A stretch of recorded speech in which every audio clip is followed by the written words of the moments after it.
Good afternoon, team. This is your coach Ricardo. I hope you're having a great weekend. Just to say that I'm responding again to your feedback that you gave me on the yellow post-its. A lot of you have asked me about you struggling with where do you start to write your essay, and I'm going to address that today in this video cast. So it's going to be a longish video cast, so apologies straight away from that. And also, this is just my opinion. You can have your own opinion, and you can have your own study skills, and that's great. So you don't have to follow religiously what I'm going to say in the next 6 minutes or so. You can have your own opinion. I hope you have, right? But maybe this will help you to fine-tune your opinion and fine-tune you the way you address this essay. So here we go. So if we want to start with an essay, I would definitely start with the essay questions, right? So I'm going to go into assessment here. And, there's 3 essay questions, as you might be aware. And they're all quite different, actually. So the first question is really about the second bit, about compare and contrast learning mechanisms, about observational learning and experiential learning. So observational learning was the core of week 3, and experiential learning is the core of week 5. So we're not asking you to compare things that we're not going to discuss in class. We're asking you to compare observational learning with experiential learning, week 3 and week 5. But we're asking you to compare not just the outcomes or the antecedents of learning, but the mechanisms, really. So that's what we want you to focus on, the mechanisms of entrepreneurial learning, of each one of these modes of learning. Question 2, it looks at processes and experiences for entrepreneurship. So that's basically week 5, the core of week 5. And on question number 3 is really about how can we intertwine learning and entrepreneurship, right? In the sense that how's learning and entrepreneurship linked together? So, a different question in that sense. So week 3, 4, and 5 can matter, depends on the spin you give to this answer, really. A lot of students come to me and ask me, so, all right, okay, I've understand the question, I've got a question, where do I start? And I think you have to start with the readings, right? So if you go back to our portal, and for each week we've gone to the choice of giving you readings. So compulsory readings, obviously, that we discuss in the, but also further readings. So all of these readings are important for you to start. But obviously, if you want to broaden your reading list, which you have to do in your essay, really, what you should do is to go to each of these papers and do 2 things, really.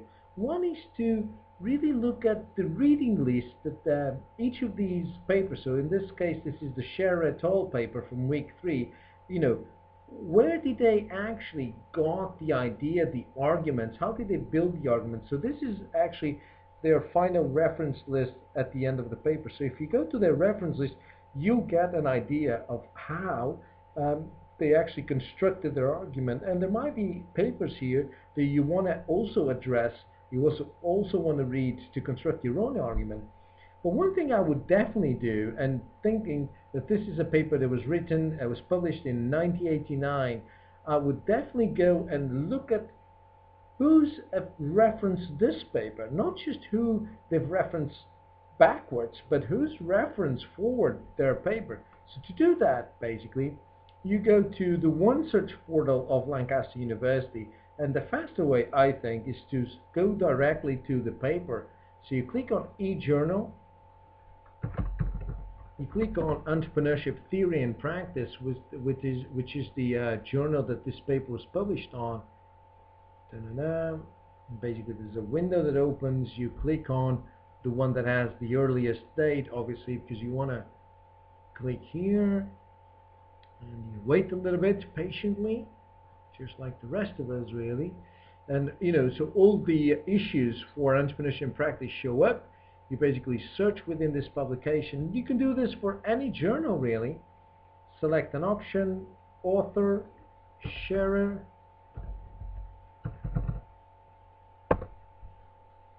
If you can share as an author, you have. And if you click here, what you're going to have is the access to your paper.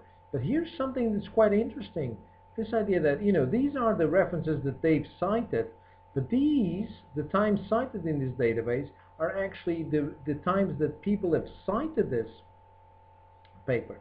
So if you click here, you're going to go forward, right? Not backwards, but forward. So everyone that has actually written about this paper. And, you know, you can see here the rules of learning orientation and passion for work in entrepreneurial intention, you know, good paper. You can see here an examination of university student entrepreneurial intentions, you know, very recent 2010 paper. You can see here, for instance, let's say, motivation and impact of role models. You know, the Radu and Loe paper from 2008, where they looked at the role models. So, you know, we've gone forward in the sense that this paper was written in 1988. So who's referenced this paper? So the other thing you can do, so this you can do backwards and you can do forwards. A couple of people say, okay, Ricardo, now I've got a list of paper, I've read all of these papers. How do I remember all this when I'm writing my essay? There's not much I can do about that, and except about telling you about a couple of books. This is one of them.